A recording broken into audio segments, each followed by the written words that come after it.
Hey, I'm Alex Melki with Narcity, Canada. I've been airdropped in San Antonio, Texas for 4 days and 3 nights.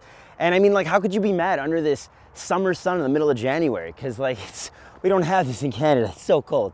I don't even want to go back. I don't know what the ultimate Texan experience is, but I'm here for it. My only concern is that I'm going to start talking uncontrollably, not intentionally, with a Southern U.S. accent.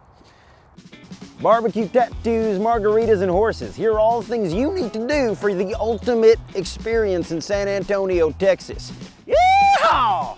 I wake up in Toronto at 3 a.m. to catch a flight out at 6 a.m. So early. Landed in Houston and mucked up some breakfast brisket, delicious. So far, so good.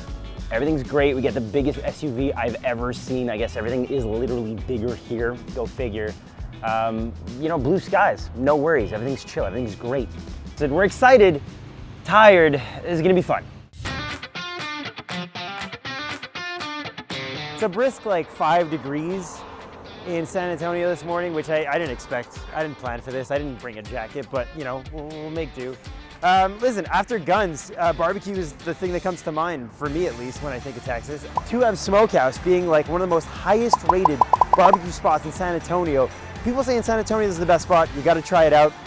Allegedly one of the best spots in Texas, and that's like a high bar to try to hit. Isal Ramos is the legendary pitmaster behind the magic that happens at 2M, and he's made time to give me a crash course in my first true barbecue experience.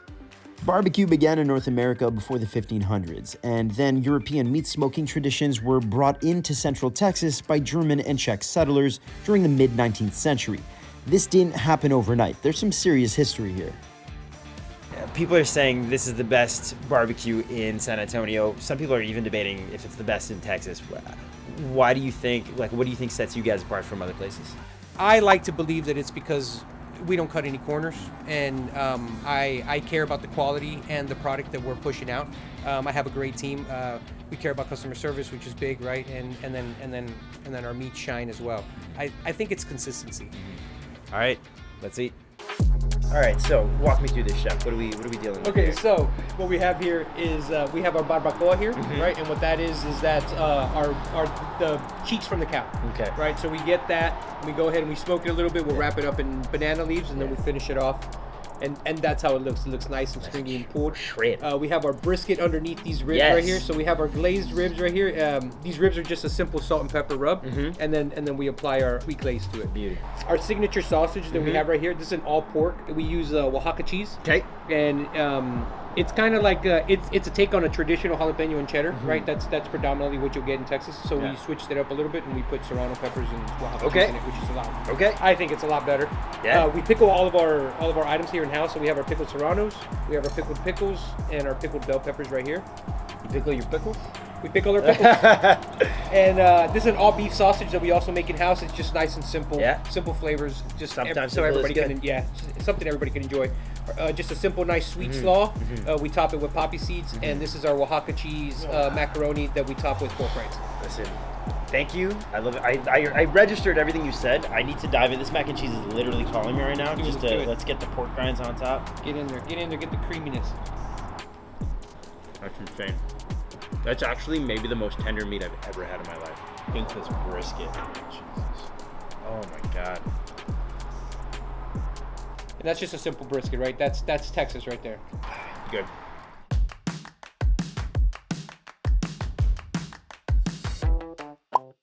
We're at Natural Bridge Caverns. It's kind of a mouthful, but it's one of the coolest things that I found when I was looking online for things to do in San Antonio.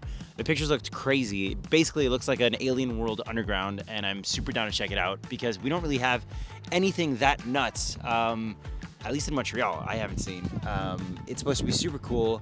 We're gonna go super deep into the ground. It's thousands of years old. I think the lowest point, something like 10,000 plus years old, 25 degrees, tons of humidity. I'm not prepared for it. Emotionally, I am. Physically, who knows what's gonna happen. Let's check it out.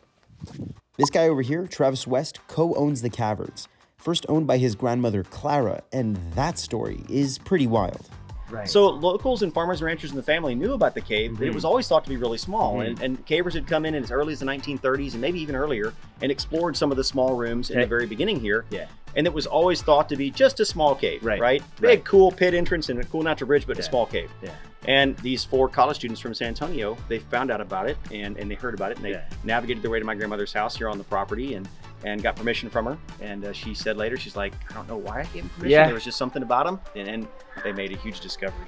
There's a half mile of interconnected pathways to explore here, a light show that makes the whole place look even more alien than it already does.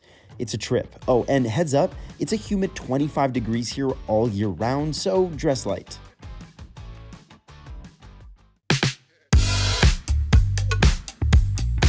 This colorful street is El Mercado, Market Street, Market Square. This is the oldest and biggest Mexican market outside of Mexico, and it is about over 300 years old. I think it started in like the 1700s, and there's a sign right behind you. Keep going, keep rolling, don't even stop. I love this so much. Right next to me here is Mi Tierra y Café. It's a long name, and I'm not gonna try to even pretend to say it, but basically this is a family-run restaurant that I am super excited to check out. This is at the top of all the lists because it's family-run, it's locally grown, it's everything that you want to find in San Antonio because it's real. It's not some commercialized thing, and it stood the test of time. We're talking like 80 years here plus. Let's check it out. I'm hungry. I don't know how I still have food. I don't know how I still have space in my stomach to eat, but I do. Let's get some enchiladas. This place has been in the same family for over 80 years. Every single president has been here. Kanye West and LeBron James have popped in, and I got a chance to meet up with 4th generation co-owner William Cortez. This has been in the family for how many years now? Were we talking like 70, 80 years? So 82 years now, and we are now in the 4th generation, and there is one 5-year-old in the 5th generation. Oh, really? Now we can like dive into it. I've been holding back. Okay, so all the crazy stories, because you met like celebrities, you met presidents. Apparently, what's the deal with the presidents? So, you know, they come here sometimes, all kinds, all different ones. They all come here, and sometimes they'll call in, hey, this is so-and-so. I'm gonna pick up an order. Yes, Mr. President. No way. And like what, Secret Service shows up? Yeah. They grab and it? They're with them, and they take their food and they go. Or, you know, in the past, we did a catering for George Bush Sr. Wow. On Air Force One. No way. That's crazy. That was before my time. Right. But, you know, and there's been a lot of history with that. And, yeah. My great-grandfather was invited to the White House to speak to the Small Business Administration. That's insane. By Ronald Reagan. That's incredible. So who are some of like the craziest people you've met? Kanye West. Yeah. What's it like? Well, he was pretty cool. Yeah. He took a big photo with all the team members, cool. so That's cool. you know that was great. Yeah. Venus Williams, she was cool. Yeah. They love to hear about the history because they don't know, and you know, they take that and they tell other people, and then that's how it just keeps it going. And that, of course, is former President Bill Clinton going for a run. Yes. He wore that T-shirt. So he was running. There it is. He was running in a marathon. Okay. And they snapped his photo. Insane. That's crazy. Honestly, William, thank you for the tour. I am getting hungry right now, so I think we're gonna grab some food. All right. Thank you, bro. Thank you. Appreciate it. And when it comes to the food, they've been using the same recipes for decades. This is as authentic as Tex-Mex comes. There's a reason Bill Clinton loves this place so much. Kind of this. Cullum's at a girl. I was looking online to find like a fried chicken spot, like a chicken spot in San Antonio that a lot of people recommended.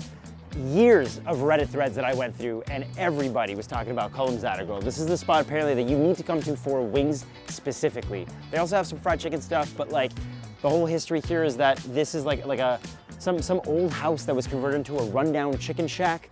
The chef and owner has a mustache, so I was sold on it long before I saw the 1,000+ 4.4-star reviews on Google.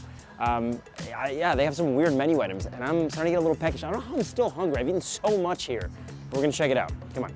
They advertise beer, wings, and disco. Sold. And for the order, I got the fried chicken biscuit sandwich. Yeah, it tastes as good as it sounds. Fluffy biscuit, crispy chicken, and just the right amount of sweet. It's so soft and fluffy, and it's not falling apart. This is the thing that makes a difference. Like a cheese, like mixed, they like hashed up cheese, got it all melty, slathered it all over a biscuit, and stuck some fried chicken between it. It hits. Wings are next with peanut butter and jelly. And of course their original sauce. So this is kind of the reason why we're here. This is the reason I kind of really locked this spot in, is these peanut butter and jelly chicken wings. Peanut butter and jelly chicken wings. It doesn't make sense. The literal peanuts on it. Yeah, it smells like both those things. I don't know, man. Mmm. What the hell? It's like a smoky wing. Is it a Peanut? No. I mean, you could taste it, but it doesn't really taste like a peanut butter sandwich, a peanut butter and jelly sandwich. You definitely taste the peanut butter. It almost feels like Asian a little bit because of that. It's a little sweet because of the jelly, but it's its own thing. This shouldn't work, but it does. Oh, and I was told that I had to absolutely order the deep fried chicken liver. Not my first choice, but hey, let's give this a shot. For the record, I didn't want to try this. This is chicken liver, fried chicken liver, but I was coerced into it. Yeah, let's get a nice big, look at that. It's seasoned up, looks like salt and pepper. A little bit of ranch sauce. I mean, this is gonna seem kind of obvious, but it kind of tastes like chicken. Like, I mean, it's chicken liver. Like, liver has like that gamey taste, you know? Not bad. It's because of the buttermilk coating, I think. Tastes pretty good. Gigi's Emporium, right behind me. If you had the warehouse from the end of Indiana Jones, except it was full of all the pop culture references that you couldn't afford as a kid, but you can now, toys, movies, posters, it's all in there. I have a little bit of money in my pocket. I'm super excited. It's run by apparently the sweetest couple. I've been stalking them on Instagram. I'm about to play a little bit of real life Frogger across the street though, so let's hope I don't get run over. Gigi's is run by husband and wife Evelyn and Ty Menchaca, who have one of the wildest collections of vintage nerd collectibles I've ever seen. So when you guys first started, you guys were basically trying to offload a collection, right? Yeah, that's kind of how it started. Yeah. And we kind of evolved from there. But I saw on your page that you guys sold a Turbo Man doll. Is there any chance you still have one? Not right now. Do they come in like ever, like frequently? Do you only ever have one? Like, I've only ever had one of the original. Yeah, Yeah. original. And then the Funko one that came out a few years ago. Oh yeah. We had two. Two. of At Okay. least two. Well, that's reasonable. The dream's still alive. It's out there. Sweet. Well, I'm gonna shop around a bit, and I just got an extension on my credit limit, so we're good. Thanks, guys. Thank you. Thank you. Now, before I go, there's one thing I gotta do. Every country that I go to, I try to bring a little bit back with me. And when I was in Ireland, I got a 4-leaf clover, good luck charm. When I was in Thailand, I got this beautiful design, also a good luck charm. So when I'm in Texas, there's only one thing I can get. I have to do it. It's a horseshoe. Come on, let's close this out properly. Element Tattoo not only looks killer, they've got some seriously talented artists who know their way around a traditional tattoo. And Chris here, the guy with the mustache, is gonna make sure I leave with one hell of a good luck charm. Now, we got into a crazy conversation about tattoos, which unfortunately got completely drowned out by the sound of the tattoo gun. But long story short, I asked him about his first ever tattoo, what it was, where he was when he got it. And I gotta do the voice because it's the only way to do it justice. But basically it was something along the lines of, well, I was at a flea market and there was a Native American man by the name of Preacher. I don't know if that was his real name or just a nickname, but probably a nickname. And yeah, he gave me my first tattoo. God damn it, everybody in Texas has a story. Everybody's main character energy everywhere you go. And now I bring a little bit of that main character energy back home with me. Look at this.